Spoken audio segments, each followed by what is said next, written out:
Hello, welcome to the 34th Jackie's Proof Animals Have Souls and Psychics show, produced by Passionate World Talk Radio, a subsidiary of Global Media Network. For new listeners, my website is JackieJonesHunt.com. Jack with the I-E, Jones, Jones, Hunt, Hunt.com. JackieJonesHunt.com. I'm a historian of spirituality, lecturer, and decades-long vegetarian for compassionate reasons, and psychical researcher, who's had many personal mediumistic and psychic experiences myself, and I have observed countless experiences, mediumistic phenomena. I also read the tarot, angel cards, and angel dice, and my books include Moses and Jesus the Shamans, Mediums, and my Proof Animals Have Souls series with Proof Animals Have Souls and 500 plus celebrities go vegetarian. Now today I am going to interview Rachel Neate, and she is the president of the Oldham Spiritualist Church, which is near Manchester, England, UK. Now Rachel's an evidential medium and president of her spiritual church. She was a singer in the past, and she still has a beautiful voice today. And interestingly, Spirit use her voice when they're giving her the mediumistic messages, and she can break into song with certain very powerful, because I found, sometimes there's not a dry eye in the room, some very powerful singing. And she calls them her singing services, and soul-to-soul nights or soul connection, which is such an excellent description, because it really, through the voice and the singing, it can touch your soul, and messages do come through. And just as an aside, when we moved into our house in Glasgow in the past, I had a song in my head, and it was Electric Avenue. And it's interesting, that was the phrase that kept coming up in the tune, which escapes me at the moment. But we had a lot of electrics to do on that house. And another one was a 1914 type song, when does eat oats and lambs eat oats and little lambs eat ivy, a tiddly tidy too, wouldn't you? Well, we had a lot of ivy to deal with, and it was like a 1914, 1915 song, maybe 1920s, and it was a Victorian house of over 100 years old, in which I found a World War I totally brand new, in cellophane, Red Cross nurse's outfit, and it had fallen back down the side of a freestanding ancient wardrobe that had been left in the house for eons. And with it was all these newspapers from 1914, 1915, 1916. So it showed me how old it was. So I think it was some people from that era trying to put the song in my head. Anyway, rather than carry on about that, we're continuing today with Rachel, who guides people to develop their own personal mediumistic abilities. Now, this can be done in a group or in the comfort of your own home. And I believe it's the quality of the energy that's so much important. So if you have just yourself, fine. If you and your husband or your partner, fine. As long as you're in harmony with the energy, then that's good. If you're in a group of, say, 40 people and there isn't a harmony in the group, then I don't think it's as good as just... So it's the quality, is my thoughts. And what do you think about that, Rachel? Hi, Jackie. Thank you for having me back on the show. And I loved listening to your story about your work with Spirit, where they've come to you with songs as well. But with what you were just saying there, makes perfect sense to me, because funnily enough, at our church, when we do our development nights, a lot of people that are regulars that come tend to prefer the smaller groups to the larger groups, because like you mentioned, you're in harmony. And I think if you are in harmony with people, you get so much more from Spirit, because everybody's enjoying each other's energy, and it's all about energy. Energy is very important, having that balance of the right quality of energy. Yes, and I suppose sometimes if you're sitting on your own or there's only one or two of you, although you have got that great harmony, you may not build up quite as much energy as you might get from the bigger group. But if the bigger group's not greatly in harmony, then they're not really building up such a great energy either. So it's all worth thinking about. Right, yeah. And it also takes dedication and discipline to sit in meditation. When people start, do you recommend that they sit for 5-10 minutes at a time? Yeah, I always advise people, if you're meditating at home, obviously when you go to a group, you're being shown and you're being guided by the person that's running the group. But at home, I would always suggest to people not to do too much too quick. So I wouldn't suggest to anybody to do an hour meditation when you've not meditated before. I would always say to somebody that the best thing to do is to find yourself a nice guided meditation, maybe on YouTube or maybe on the internet somewhere if you've got a CD, and just follow it and just do 10 minutes maybe at the maximum for your first time, and then build it up gradually, very slowly build it up to doing once a week, and maybe introduce another day in the week, and then start building up your time then. So you're not doing 10 minutes anymore, you're doing maybe 15 minutes. And gradually, over time, if you keep with it, you can then go to doing maybe an hour of meditation eventually, which is like what I would do. I would sit and do an hour meditation maybe in the morning, and then I would do an hour meditation at the evening. And this strengthens your connection with the spirit world. It really, really does. Meditation is so important, and it also helps balance your chakras. It helps balance your mental health, and it helps with sleep. Meditation has so many different things that it benefits you with in life. And I would highly recommend people use meditation for that as well, for those purposes. Absolutely, because I think we're all on information overload. We're all rushing past each other. People aren't communicating with each other. And we seem to have to be a secretary for everything that we do. Oh, you want to pay a bill? Well, can you go online and do it? Once upon a time, it was a quick call and the person at the other end of the phone would take the money. Now you find you've got to go through some complicated websites to try and get everything done, and you just feel like you're a secretary for everybody, plus your own life. And the quality of your life is drained, in my opinion. Now, many people, when they start to develop, some people will sense, and that's clairsentience. Some people will see, and that's clairvoyance. And some people will hear, which is clairaudience. And some people will get a knowingness, which is claircognizance.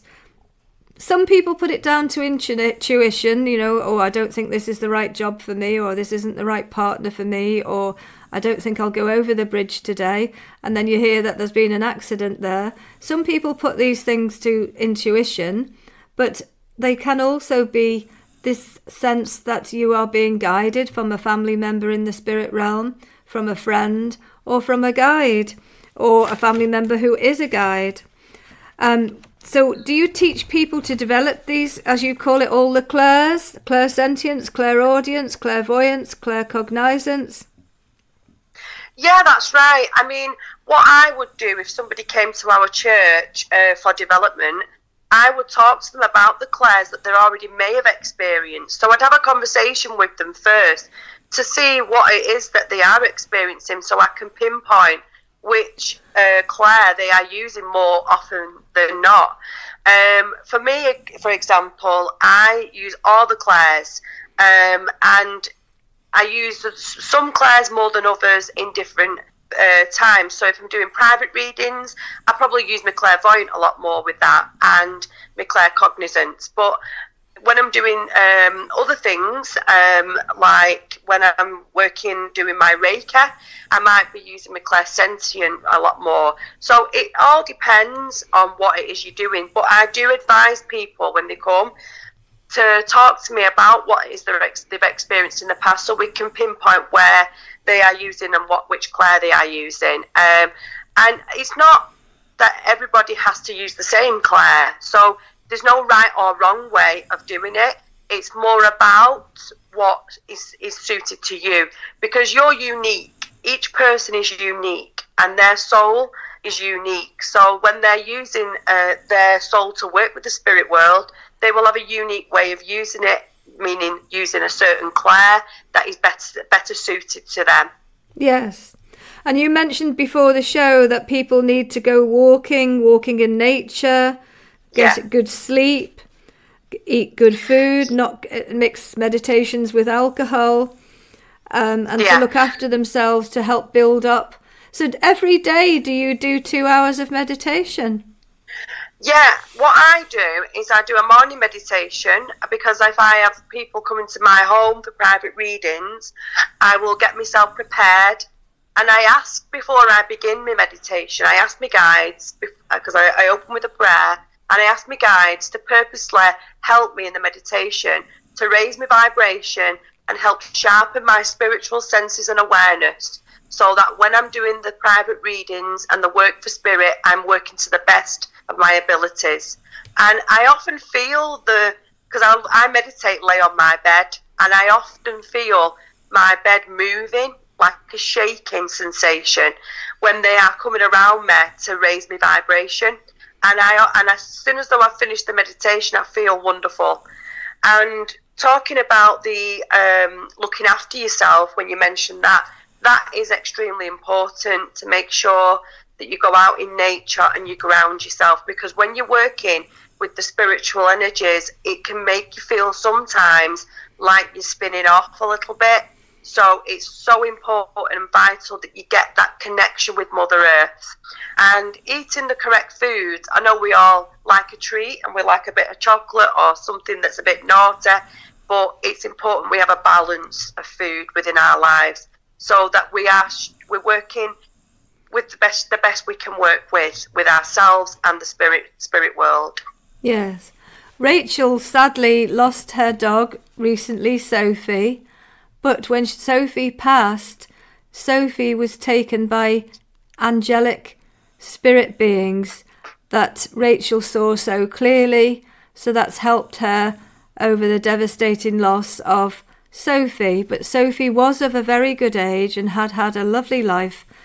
And recently, I believe it's your duty to take on another one, that the love for one isn't replaced with the love with the other. Our hearts are big enough to love them all, and it's our duty to give them all a home. And that's what Rachel has done. She's gone out and she's got a 5-month-old puppy called Bambi. And Rachel was telling me that when she's preparing to do a reading, the spirit often come into the room ahead of the client arriving, and Bambi runs over or looks over at the spirit that's just manifested. So Rachel has now taken on a little medium junior called Bambi. I certainly have. She does actually. And when Sophie was here, before Sophie passed, Sophie would come upstairs and come to meditation with me, and I would ask for healing for Sophie, because Sophie had a problem with her heart. So I would always ask for healing for Sophie, and she absolutely loved meditation, Sophie. So now I'm training Bambi. So she's meditating as well. Yeah, she loves a good meditation, Bambi, and yes, she does see spirit. And when I brought her to my house, I got her on New Year's Day, which is the 1st of January 24. Yes. And I brought her to my home, and as soon as though she walked into my home, she went into my living room area, which is where I work for spirit, where I do all my private readings and Reiki. And she went straight into the living room, and she looked up at something that was not there, but obviously I could see what was there, and it was a spirit. And she looked up and she stepped back a little bit with a little funny waddle, and then she looked at me to say, "Who's that?" And who was it? Did you say it was your auntie or your grandmother, or who was it? It was my grandmother. Yeah, it was my grandmother. So she'd come to welcome Sophie's, Bambi's arrival in your new home and a new life for Bambi. So that's right, lovely. Yeah. So she's obviously going to be an energy and a strength to you. I used to take Sue, Sioux, our Jack Russell who passed at 16, when we lived in Devon. Sue was welcomed at Plymouth Spiritualist Church with Hazel Dodella, who was the president and founding president of the church. And Sue used to have her own cushions and sit there and gave lots of extra energy to the group. Sue was a meditator. We used to go once a week to the Spiritualist Church for the meditation, and Sue was a great contributor to the energy. She loved it. Oh, that's lovely. And the other day I was doing a private reading, in fact yesterday, and a gentleman from Spirit drawn close, and he walked over to Bambi and stroked her on her head. And I saw the soul doing this to Bambi, and she pulled her head away and then sniffed again and pulled her head away. She was a bit apprehensive. She wasn't sure. But then the gentleman in Spirit smiled and winked at me, and I thought he was just greeting her. But yeah, she loves it, and she sits on my knee whilst I do my readings. Oh, that's lovely. Well, Jack, first Jack Russell, used to do that when I was doing tarot readings. She'd sit on my knee or sit on the chair at the side of me. Anyway, we need to draw this show to an end, and thank you for giving your insights and guidance for people who are wanting to develop their abilities, because in this dog-eat-dog and hectic, overstimulated world, rather than the calm and the peace of bygone eras, I think no wonder people lose their mental health, because we're all just on information overload, and we're all too busy, and we haven't got the time for the gardening, for the walking, for painting, or painting the shed, painting pictures. We haven't got the time that we used to have, and we're used as secretaries for everything we're doing, for every company that we have dealings with, doing it ourselves on the computer. And it does keep eating away at our time. So it's good to try and claim some of our time back and our life quality back. So thank you, Rachel, and I'm sure we'll speak again. Thank you. Thank you, Jackie.